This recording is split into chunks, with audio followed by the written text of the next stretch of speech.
Welcome to the Asureology Show, a growth hacker's guide to human capital management with your host, Mike Vannoy. Each week, we bring you experts in human resources, employment law, accounting, benefits planning, and more to build productive organizations. You'll gain practical guidance for your business. You'll be alerted to the latest news and mega trends that impact small and mid-sized companies. We'll give you the hands-on information you need to stay compliant with ever-changing employment laws, the strategies you need to win the war for talent, and much more, so you can focus on what you do best, growing your business. Enjoy the show.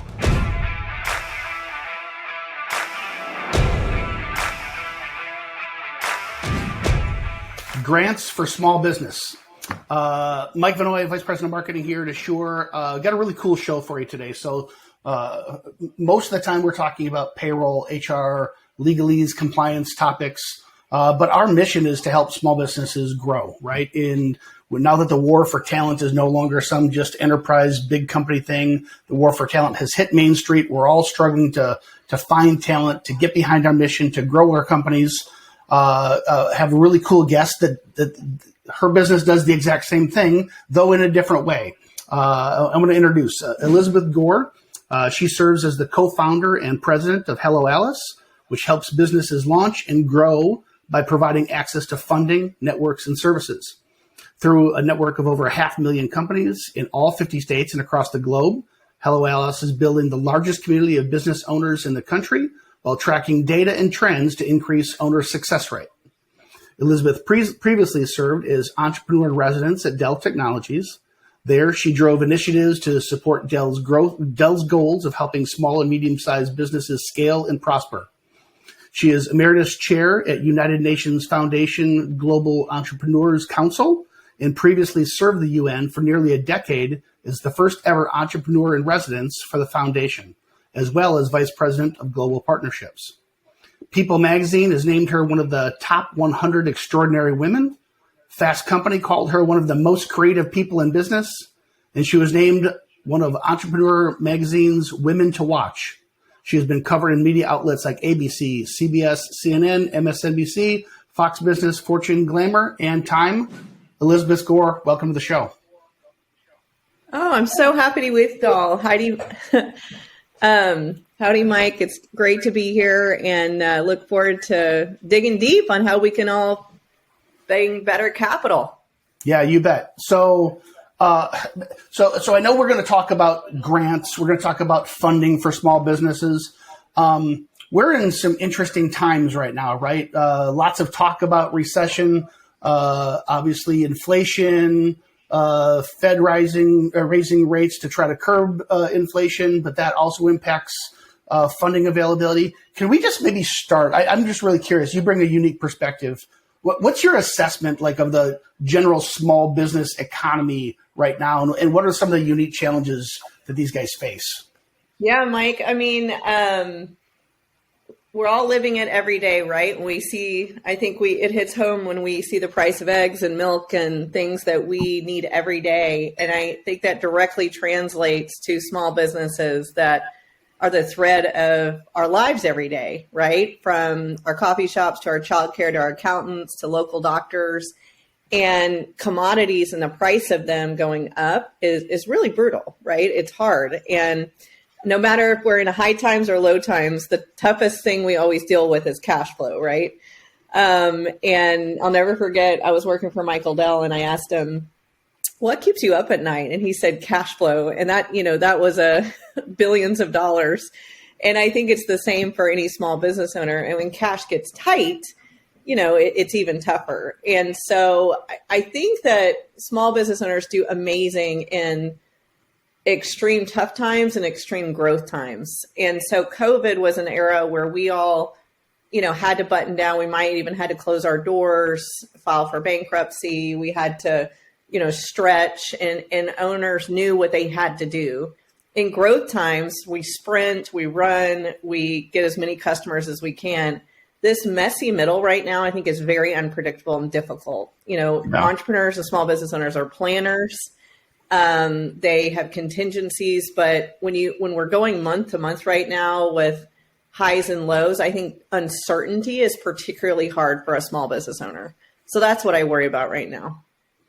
So it's interesting. Our worlds parallel so much. So we talk about the uncertainty in our world around like HR, right? So for call it the last 80, 90 years, about once a decade, you'd have some major piece of legislation from 1938 Fair Labor Standards Act to the Equality Civil Rights Act in the 60s to OSHA in the 70s, Americans with Disabilities in the 90s, et cetera, et cetera. But this last decade, and I'd say COVID and the pandemic has just thrown gasoline on it, this massive expansion of state, local, counties, municipalities passing their own versions of these, whether it's overtime or just an endless number of HR laws adding to the complexity. What are some of the what are some of the layers of complexity in this uncertainty that you're seeing specifically in the finance world as it relates to small business owners? Yeah, I mean, and this is a great time to do this podcast because we even have had an upheaval in the last 4 weeks on our banking, right? And small business owners live and die through their banks, regional banks, national banks. And, you say legislation, I think back to the Frank Dodd legislation after the 2008 collapse. And here we are re-looking at that legislation now on how are we protected and what is our financial hygiene around our banks, right? So, yes, I understand the complexity of, higher prices affecting our cash flow, but we shouldn't be worried about the safety of our deposits, right? So that's just added a whole nother level, I think, of anxiety for our small business owners. I would say with finance right now, on the good side of it, small business owners are really paying attention to, lowering costs, but increasing their spend around software, increasing their spend around how they're capturing their own data.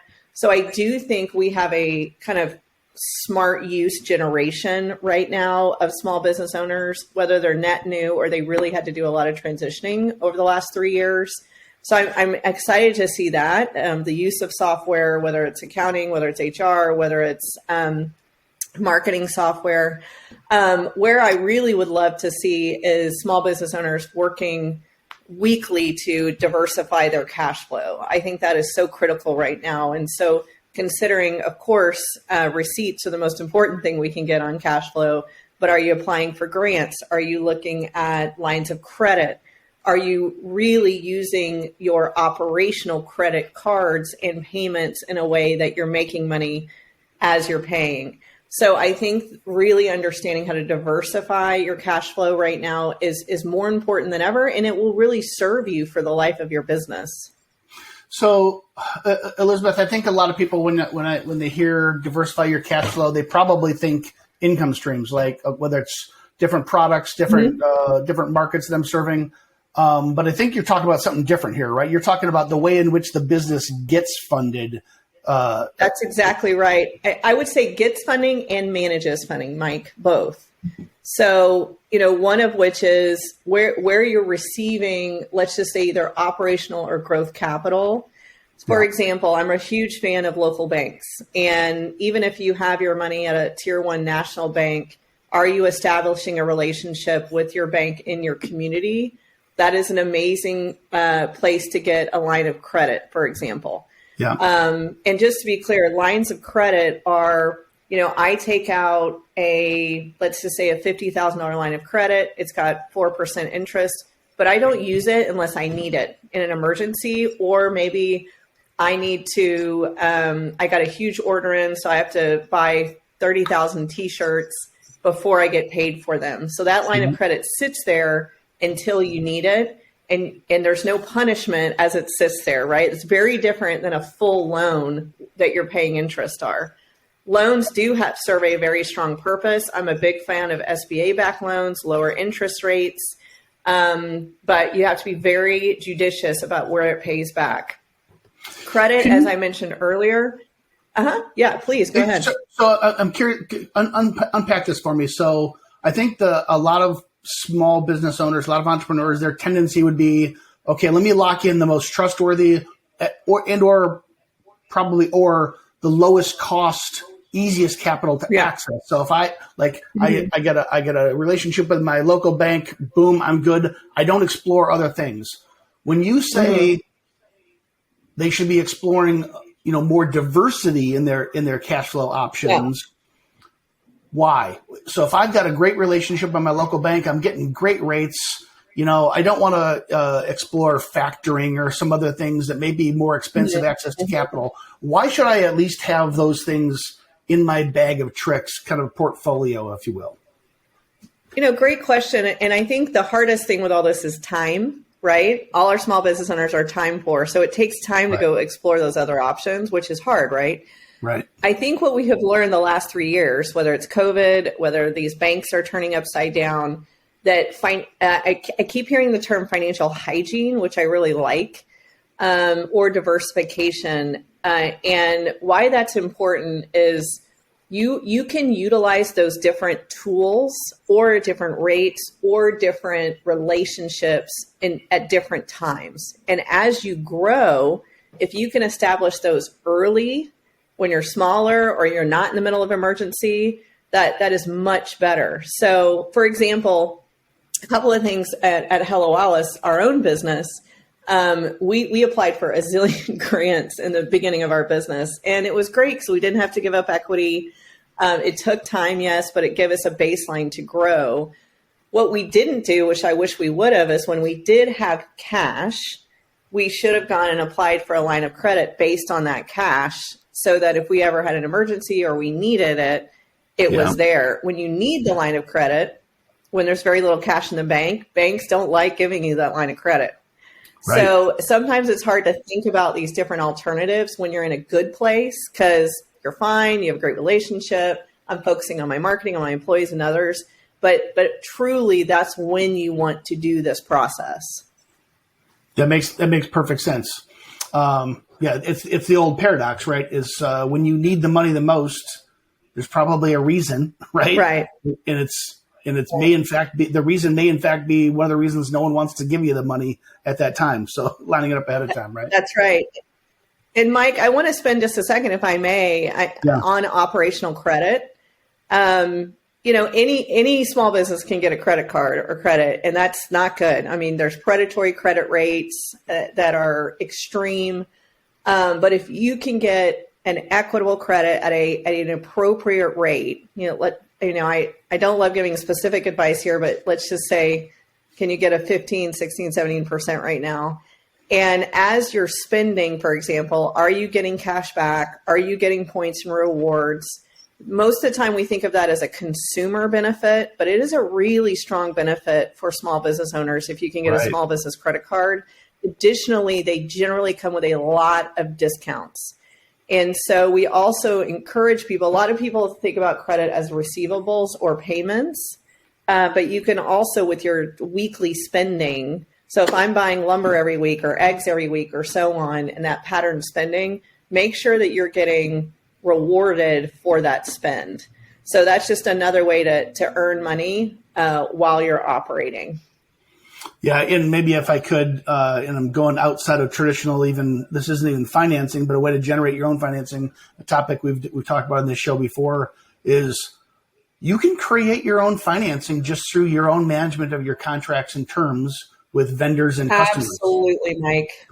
Yeah, I feel like this is one of the biggest missed opportunities for business owners. Maybe I'm great at my craft. I'm an architect. I'm a hairdresser opening a salon. I'm a carpenter doing home remodeling. And it doesn't occur to a lot of people that the terms your vendors give you are in fact negotiable. The terms you set with your customer are in fact negotiable. Can you speak into that? So Mike, one of my biggest pet peeves on the planet is when a corporation says that they will pay an invoice within 120 days. I mean, that's a way they make money. They're making money off what they owe you. If you can go back, you can't do this all the time, but you can say, hey, I'd like to change this to payment within 30 days. I'd like to pay this back within 90 days. They owe you within 30 to 90 days. Yes. And I completely agree with you, Mike, on that. The second thing, really critical. I just talked to actually an architecture firm out of Friendswood, Texas on this. You need to put a late fee in your invoicing. So if someone is late paying you, that costs you money because maybe you're having to pay back another loan or bank or an employee. So putting that 10 to 20% late fee in there is critical to your business. And it's fair, by the way. A lot of small business owners, these are your friends, they are your neighbor contractors, but it is just good business. That's right. And I want to walk through, I want to do the math for folks. So because you might be thinking, oh, we're a small business, this doesn't apply to us. If you are a $1.2 million business, and let's just pretend you're running break even just to make the math easy, it's $100,000 a month. If you can turn your clients from a net 30 paying you to a due upon receipt, you just bought yourself $100,000 in financing. And if you do the same on the other end of that equation, you pay your vendors net 60 instead of net 30, you literally, as a $1.2 million company, just got $200,000 in financing without talking to a bank or anybody else. I mean, that's exactly right. That's exactly right. Mike, one more thing on that, if I may.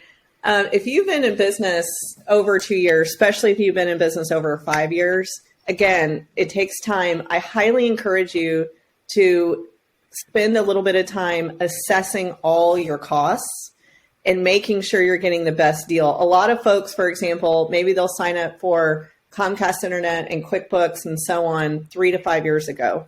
Yeah. And then they just have a monthly fee, right? Go back, check the rates. You've been a customer a long time. Can you lower that monthly fee? Is there a better alternative out there?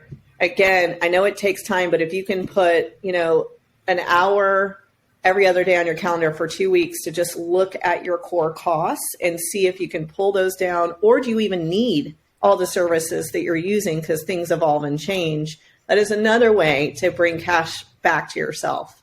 Yeah. All right. So first and foremost, I think our recommendation, both of us, create your own financing through better terms with both vendors and customers. Number two, diversify your sources of financing.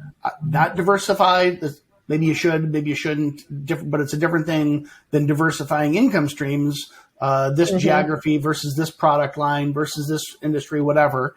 But truly diversify your sources to capital. So you may be running just fine and your line of credit is more than enough, but have 1 or 2 or 5 other things lined up so that when the time arises that you might need it, it's there at the ready. Let's maybe pivot to, I think, where we probably spend most of our conversation today, and certainly where you and your company kind of come into play and have expertise is around grants. I think this is an area that people just have no idea how much money is actually out there available for them. And just as the word implies, it's a grant. It's not a loan. It's free. And when I think about how hard business owners are willing to just grind and sweat to work to make a buck, the amount of profit coming out of the top line and what's left, if they actually did the math on the amount of effort it would take to search for and apply for grants, they would realize, oh my God, that's better money that I should be pursuing. Take it away from there. Oh, Mike, I am a huge fan of grants, as I said before, from personal experience. So let me just start there. So Carolyn Rodz, my co-founder, and I, we bootstrapped and built Hello Alice. We both had 2 babies each.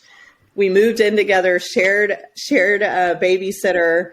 And I mean, don't do this, but we maxed out credit cards. I mean, we tried Yeah. So we got a tip from someone that was like, and this is 2016, by the way. Grants are completely evolved and way more readily available now. But we got a tip of have you heard of grants and so on and so forth. So we just dug in and would stay up all night looking for grants to support our business, which supports small businesses. And we ended up with a grant from the SBA. The Small Business Administration has millions and millions of dollars of grants. going to SBA.gov. It's not the easiest thing to navigate, but you can. We got a $50,000 SBIR grant that changed our lives. I mean, it was a huge amount of money. There's no equity taken out. A lot of paperwork at first. It then led us to, we found a grant out of Kansas City from a foundation called the Kauffman Foundation. We got a grant from the Bill and Melinda Gates Foundation, specifically from Melinda Gates. And so it really allowed us to, we were unemployed. We had to pay childcare. We had to build this business. And it was just life-changing for us. So, fast forward to now to 2023, and small business grants have become part of the populace. Used to be mostly they were government-based. Now the private sector has them. Federal government. Private sector, also your local municipalities, counties, state have small business grants. And also a little fact for all of you, depending what industry you're in, every department at the federal government gives impact investments, AKA grants. So Health and Human Services has grants. The Department of Transportation has grants. The Smithsonian has grants around the arts. We got grants from the SBA. So also there are these really unique grants that are based on benefiting the industry or the outcome you're in.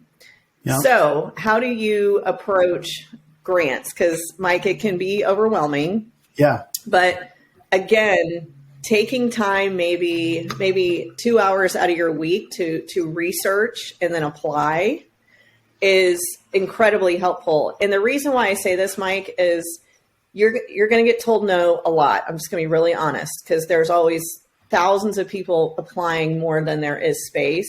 Sure. The law of averages, if you apply for enough, you'll probably get it. And they're not taking equity. You're not paying interest. It's not a loan. And generally, a lot of grant programs provide more. They open doors. They'll provide mentorship. Maybe you're put in a cohort with other small business owners. So it is a great opportunity for your business.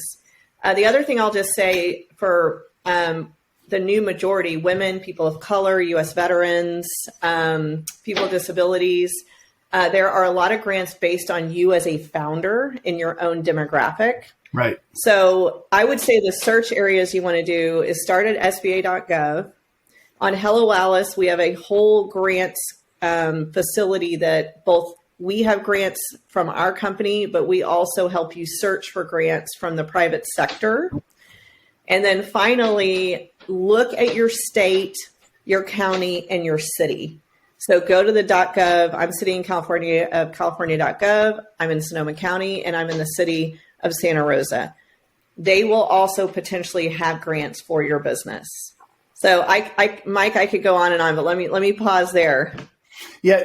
So, man, I got a million questions. How have grants evolved? Because it's so like I'm assuming there's this pretty strong parallel. I talk about used to have once a decade major federal HR oriented laws, right? And now there's this explosion of state, local, municipality versions of those same laws, and it's part of this trend that is accelerating.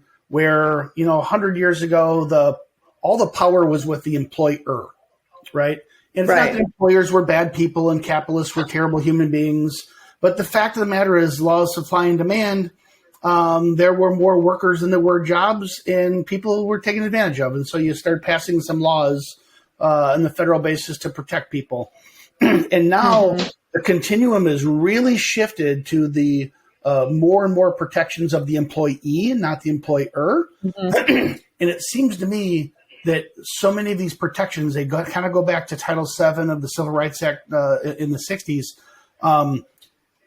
Government agencies, not just federal, but state, county, local municipality, and certainly nonprofits, they're looking for ways to help people in protected classes. And they're looking for ways to help that employee break out from underneath the employer. And I'm assuming you're seeing this same thing happen in this, what I'll call this continuum of a power shift to support individuals. Can you I'd be curious for your thoughts on how you see that playing out in the grant world. Yeah, it's interesting because I think there's been a transition of an understanding both by the general public and by government that first of all, that small business owners are the largest employer in the country. A lot of people think it's big corporate, but collectively they employ the most people. Yeah. Second is they live and die for the first 5 years on an individual, and that is the small business owner. Yeah. Right? It is such a personal roller coaster for that individual. Amen. And everything around that individual, there are barriers, there's isolation, there's difficulty. I work with a lot of farmers in very rural environments who there's not a bank within 100 miles of them, for example. They don't have Wi-Fi. I mean, so people are starting to understand that if there are barriers, maybe it's based on bias or on ethnicity. Maybe it's based on, it's a white male farmer who's in an extreme rural environment, and they don't have access to the internet. Maybe it's a U.S. veteran who has been deployed, so they don't have a credit history at all when they come home. So they want to start a business, but it's impossible to get a loan. So I do think there is an understanding that if we don't support these people as individuals, as business owners, that we're not going to have a strong economy. And there are systemic barriers, whether intentional and I think most of them are not intentional, actually. They have not evolved with the times. Yeah. We have to figure out how to get funding to these individuals for them to get off the ground. And I do think the world is waking up to, there's strong infrastructure change that needs to be happening. But in the meantime, we need to get cash flow to these small business owners so they can start being capitalists and making money and hiring people in our communities. Elizabeth, are there like categories of these sources of funding? So like how much of this is what I would say the standard Title VII protected classes, like a minority-owned business, woman-owned business, a business that's in a faith category versus maybe just specific industries? A local city might be really trying to revitalize a tech sector, for example. But how would entrepreneurs find these, and should they be thinking, I guess, according to the buckets that they may be organized in? Yeah, actually, Mike, the top two approaches on grants are geography and industry. Okay. So the first thing you're going to want to look at is your geography. And this goes back to your state, your county, and your city. Most of those really are just looking at, writ large, the small businesses that serve their community. And they're not even cutting by industry. They're really about, homegrown. The second thing about that on geography, by the way, is there are private sector corporations now who are giving back to small businesses where their employees live and work. So Maryland, BGE is the power company there. They're doing millions of dollars to small businesses in the state of Maryland. So don't just think when we say geography and regional, it's government-based. There are a lot of private sector. There might be a community foundation in your area that is also doing small business grants. So that's really what I mean by geography. Yeah. The second category, Mike, is industry. So particularly post-COVID, there are industry grants that are coming from everywhere. So the National Restaurant Association, look at their grants programs for food services and restaurants. DoorDash, the food delivery company, they're giving grants to restaurants. Then you have the federal restaurant revitalization program. So they're giving to restaurants. So whatever your industry is, you're also going to search, private sector. Oh, PepsiCo, a big one more so on food services and food commodities, for example. So you're really going to want to look in your industry at specific opportunities as well. Do you have, and forgive me for not knowing this, but do you have like an inventorying a catalog of all available grants, but is it even possible are there so many that it's even really possible to catalog all of them? Yeah, Mike, I'll do it both and. There's no way that we keep up and capture with everything out there, but we try. Yeah. So yes, you can on helloalice.com, you can go on and search, find grants. You can find ones appropriate to your stage of growth, your physical location, your industry, maybe gender, ethnicity, veteran status. And then what we don't do is the .gov. So again, go to sba.gov and do that same search, as well as your state. And but we try to keep up with it, and we release new grant programs every quarter as well. So you're always going to want to come back and see what's next and what's new. And again, I want to stress, Mike, whether you're applying or you receive a grant, make sure to look at the other benefits around that grant. Sometimes if you just apply, you might get discounts, you might get mentorship opportunities. Not just if you get the grant. And so then if you give an get example? the grant. Oh, sure. Let me think of some good ones. Bunker Lab. Actually, I'll do the U.S. Hispanic Chamber right now has grants out for Latino and Latina entrepreneurs. And they're going to give you free membership to U.S. Chamber. They have classes. They have mentorship programs. So that's a great opportunity. Bunker Labs for Veterans, one of my absolute favorite organizations for vets.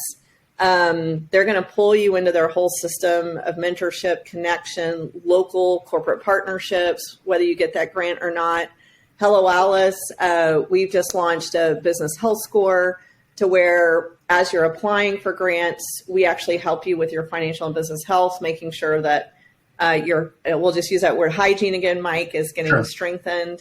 So and here's the other thing, Mike, that took me a while to learn, because every time I heard no, I got so pissed. But you can also ask for feedback with different programs. And if you hear 3 times, you were declined for the same reason, it's an important way to learn about your business. There's obviously a gap there. There's something you need to strengthen. So, there's a lot of knowledge in the no's as well as the yeses. Can you give an example of, and I'm sure it's a gigantic range, but like average run-of-the-mill grant for a small business owner? I'm a small business here. I'm in the greater St. Louis area. I do $2 million a year. Yeah. Because I think some people probably have this, I think it's a misconception. This is just a few $100s here, maybe $1,000 there. That's just not worth my time. What kind of money are we talking about? Yeah, the average U.S. grant for a small business is $10,000. Yeah. And that include, that's coming from a very local and municipal 200 all the way up to an SBA, SBIR at 50,000. And so, and you can, look, if you're a little later down the line, and you think you want to make sure it's a larger grant for the time you're spending, you can look at, there are those $25,000 grants out there. UBS, KKR, Tiger Global. I'm just thinking of grants programs that I know are higher at that $25,000 mark. Those federal grants that I was mentioning that are inside each department, those tend to be much higher. Those are $100,000 and up. And so, I would say, you have to make the judgment call when you're applying if it's worth your time, but they generally are on average 10,000 and up. So maybe not a totally fair question, because I'm sure there's huge variety, but like what kind of effort, how many, and I'm really trying to almost like quantify for folks what the ROI of your time is on these things. So if the average grant is 10 grand, how many hours does that take? Because what's going through my head is 10 grand. If I've got a product that operates on, call it a 20% gross margin, for me to put 10 grand in my pocket, I've got to go sell $50,000, right? And how much time am I willing to? How much broken glass would I walk across to sell $50,000 as an entrepreneur? Yeah. But yet I'm walking by these opportunities. Can you help us quantify that? I think it's a fair question, Mike. I'm going to put a little asterisk. Your first application is going to take you longer, right? Sure. I actually love that first application for business owners, because it makes you get your shit together. It asks you, cash flow, business planning, who's your team, what's your future. So that first one, I'll admit, might take longer because if you've never applied for anything like a pitch competition or a grant or a loan, it's going to cause quite a bit of discipline and digging into documents and so on. Sure. So let's just go to our second one, if that's okay. Yeah. I would say after that, I don't see why a grant application would ever take you more than an hour. I mean, just to be really honest. And man, is that worth your time? Now, if you get up, that's a general $10,000. So just to be clear, once you get up to those 25, 50, 100,000, those should take you longer. They're probably going to ask you a lot more information, which is fair, I think. But, I would say the smaller grants, the municipal ones, even up to the state ones, once you have everything documented and you're going in your second and third applications, I don't think it should take you that much time. Elizabeth, I'm like you. I'm an entrepreneur myself. I've been involved in many, many businesses, grew up in an entrepreneurial business. So have my day job at Asure, but I just know how hard folks work for $10,000, and I see people, I see business owners, this is my business, and they will kill themselves trying to grow their company in that avenue, but the ROI is just so much higher in some areas like this that you gotta really stop and just do the math, right? Like how many bathrooms would you have to remodel, and how many hours would it take to put 10 grand in your pocket net? Versus who cares? Forget an hour. What if it took 20 hours? You're not putting 10 grand in your pocket for 20 hours worth of labor. I mean, it's hard to find anything that would be a better ROI, I think. Right. I agree. And again, I sympathize with stopping what you might think is your core business to go apply or do something like this. And even, Mike, the things we talked about before, assessing all your costs or going to get, a line of credit, anything that pulls you from the core business is hard. I'm a venture-backed company now. We weren't in the early days. And when I go out to raise a round of funding, it pulls me from my employees, from my core business, from my family. But the amount of money, is substantial and it's important. So it seems so simple, Mike, but I go back to put it on your calendar that, on Monday morning from 10 to 12, I'm going to search and apply for grants every week. And so, because if it's catch as catch can, maybe I'll do it Saturday night, or when my bakery closes, it'll make it more frustrating. Well, and I can detest both on the small business entrepreneur, because I've been in that seat, also at the C-suite at a $100 million publicly traded company like I am at right now. There's a difference between working on your business and in your business. And so many times, entrepreneurs, small businesses, you can't help but get sucked into your day to day, right? But right. And so it's no different. If we're going to do a raise, and we don't do it often as a public company, but we do it. The amount of it's a huge distraction for the executive team, but it forces you to really sharpen your business strategy. If you can't put it into a clear business plan and into a PowerPoint with spreadsheets that kind of back up your numbers and communicate that clearly, no one's going to give you the funding, right? And so, same thing for filling out these applications or loan applications, anything. That step back, it's hard. It's more work. It's a distraction. But it will sharpen your business acumen and improve your business strategy just for having to go through the process. And Mike, I cannot share enough. If you do that, when the shit hits the fan, emergencies come, you will be more prepared. And I will tell you, 100%. 2/3 of counties have had a natural disaster in this country in the last 5 years. Wow. Floods, fires, tornadoes. We've had COVID. We've had bank disruption. So taking the time to get your financial health together, to diversify where you're receiving your cash, to get yourself what I would call application ready to apply for things, will prove well when something happens in your business, which it will. And it will be completely out of your control.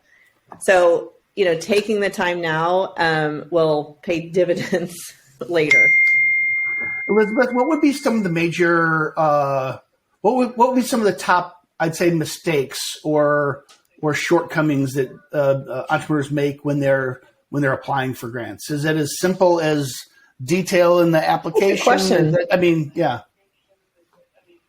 I would say, particularly private sector grants, there's two things that folks are going to look for. That your numbers and your numbers are clear, and then your story. I cannot underscore your story.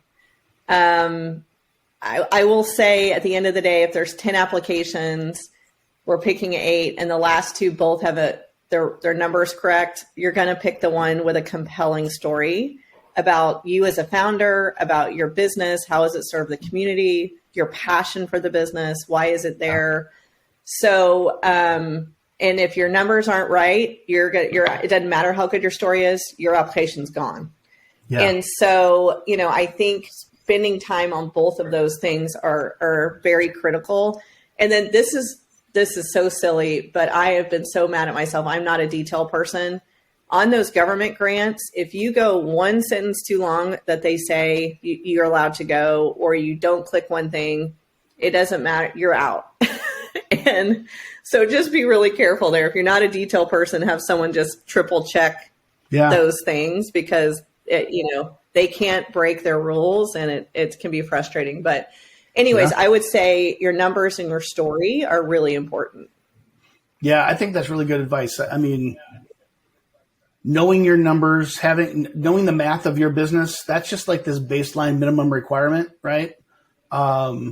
But I think people underestimate and I'm a marketer, so I think about this kind of stuff every day, but the impact of story is just everything. If they don't understand your why, then it's just numbers on a spreadsheet. And now you've left it up to a competition whose numbers are better.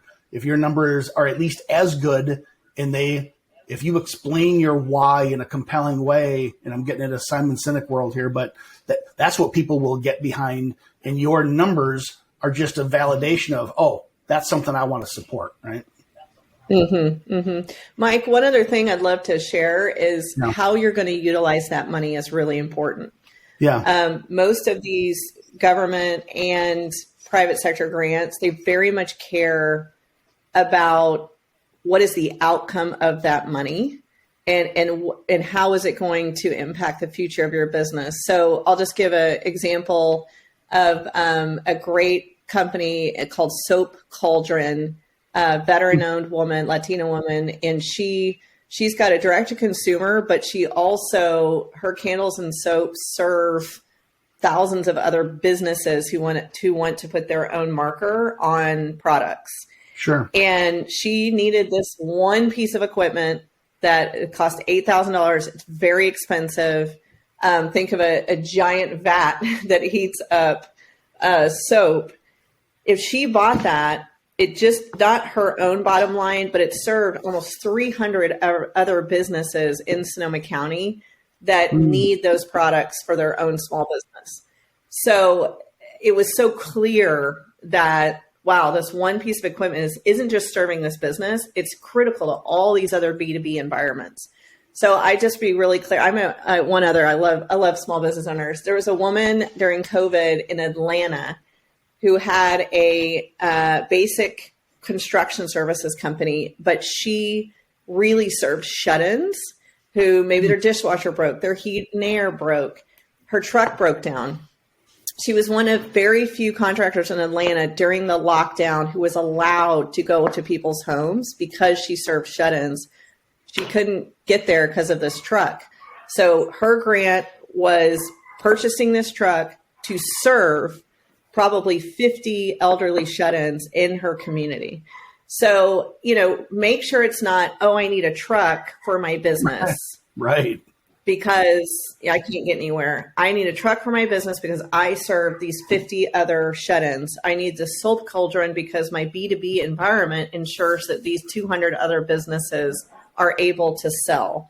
So just make sure that it's not just the commodity or equipment or that hire, but how is it going to impact a third, fourth ring outcome? That's awesome. So to have an application that really stands out, is there anything other than, so know your numbers, make them crystal clear and simple as possible, I assume, have a compelling story. What's the why behind why you need it, how you're going to use the money? Any other advice you'd have to have a standout application? Just follow the application guidelines. It seems simple, but we're all busy. We all move fast, and it's the easiest way to get kicked out. I know from experience. I'm having this childhood memory. Swear to God, it just popped into my head. I don't know, maybe 6th, 7th grade, some public speaking contest.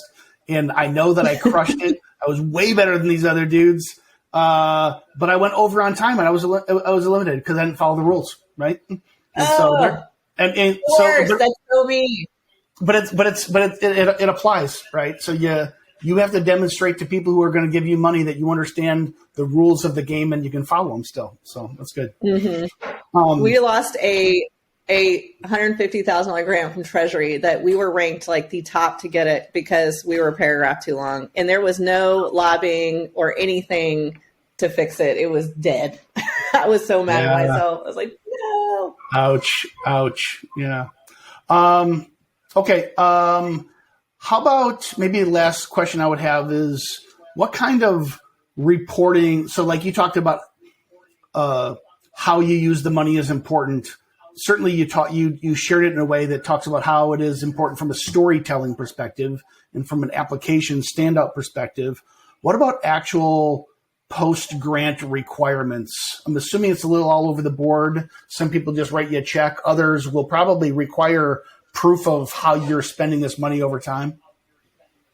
Yeah. So one interim step, when you apply, let's say you get accepted, most states require proof of EIN, proof of LLC. So you're going to have to do some diligence documentation that's required, and it should be because there's a lot of fraud out there. So I would just say, don't get frustrated on that. That's generally a requirement by the state. And then, your wiring information, your transfer, all that kind of stuff. On the requirement side, most are going to want some kind of, probably not 3 month, but 6 month and 12 month report back on, did your business grow? Did it not? Sometimes it's technical. Sometimes it's just a video. On the government grants, you will have time-bound forms that you will fill out for sure. And then again, I want to stress, even though you're busy, if there is other things as offered with that grant, please take advantage of them. And again, I know, Mike, this is what you said, working on your business or in your business, but most of those programs are excellent. You'll get a lot out of them. And most of all, you'll grow your network and have new contacts. So I would just say, in addition to the follow-up and feedback loop and evaluation, really take advantage of whatever that organization is offering you. Right. Elizabeth, really enjoyed our conversation. I know we're at about at time here. The purpose of this show is to help entrepreneurs and business owners grow their business and give them the information to do so. Take 30 seconds. Just tell us about Hello Alice and how you guys specifically help businesses. Absolutely. So HelloAlice.com, we're a free service for small business owners to provide equitable, keyword, access to capital and to help you with your business health. So on Hello Alice, you can find grant opportunities. We have an equitable loan center with about 92 lenders. We have a small business MasterCard to help you with your operational credit. Most of all, there's 1.2 million other small business owners that you can connect with, whether you're looking to talk to someone in your industry, maybe you want to talk to another U.S. veteran. And within that community, there are thousands of nonprofits, resources, and chambers. But make sure to fill out your whole business profile, because then we will only pop things up to you that are specifically relevant to your industry, your stage of growth, your location. And then we really look at you as a founder, whether you're a male, female, you're a military spouse. We have a huge military spouse small business community. So we're glad to have y'all. And we love, most of all, helping support you and telling your story. So come on over. All right.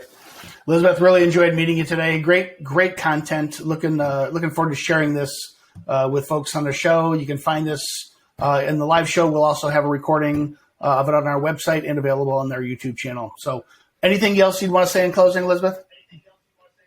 Mike, thank you. For small business owners out there, step out of your isolation, use resources like Asure and Hello Alice and everything we can do to support you. Thank you, Riverside. So glad to be with y'all. Yeah. Until next week, thanks all. At Asure, we build human capital management software and services that help 90,000 companies like yours attract, develop, and retain great people. Our low upfront costs and affordable subscription model allow you to save cash to invest in things that drive growth, not overhead.